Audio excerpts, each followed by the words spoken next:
እግዚአብሔር ኤፍሬም በመቤት ይስም በኢየሱስ ስም አንተ ምን ማለት አንዴ ክርክሩን ተውትና ቁጭ ብላ እናግራት። ለካብራው ስለመጣ ስለጠየቀኝ በጣም ነው። እሺ ንግባና ቢያንስ እናውራ።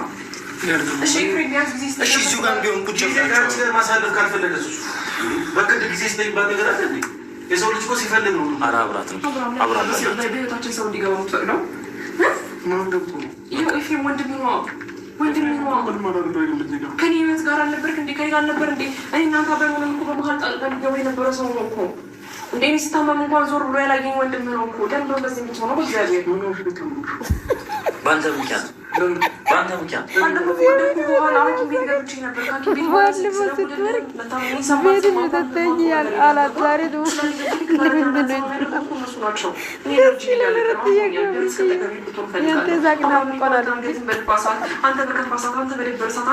አንቺ ተናገሪ ይሰማኛል።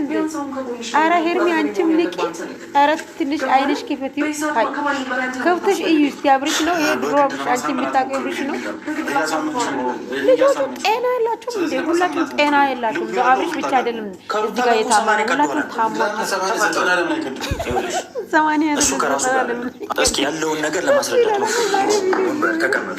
አብርሃም ይሄ አንተ ቤት ነው፣ የአንተና የሄርሜላ ቤት ነው። ሰምተኛል። እስኪ እንደ በፊቱ ካሰበ ምናልባት ከተመለሰ ሳሚ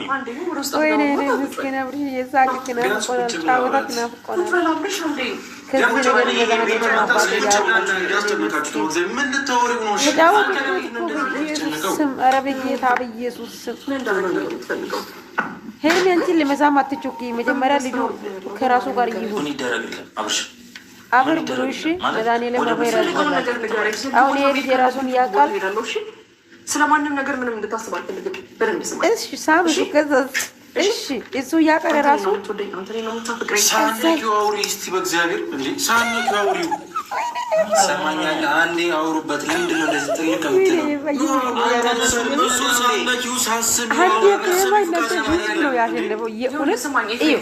ሚስት አለችው፣ ይሄ ልጅ ሚስት አለችው። ስለዚህ አንቺ መሳ ምንም ጥቅም የለውም። ስለ አብርሃም የሚያስጨንቅ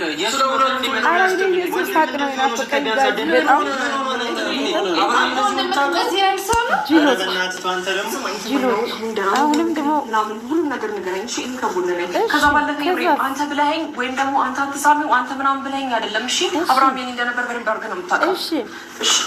አሁን ይሄ አንገቱ ላይ ያለው ሀብሉ በጥሽ ነው ያቺ ኮኔ ካወቅሽው ምንድነው? ይሄ ፎቶ ያንተ ነው እሺ። ፎቶ ነው እኮ የተሰጠና ይሄ ፎቶ ያንተ ነው። አታስታውስም? ይሄ እናንተ ሰምተኛል። አቤት ምንድነው በግድ ምን አደረገው?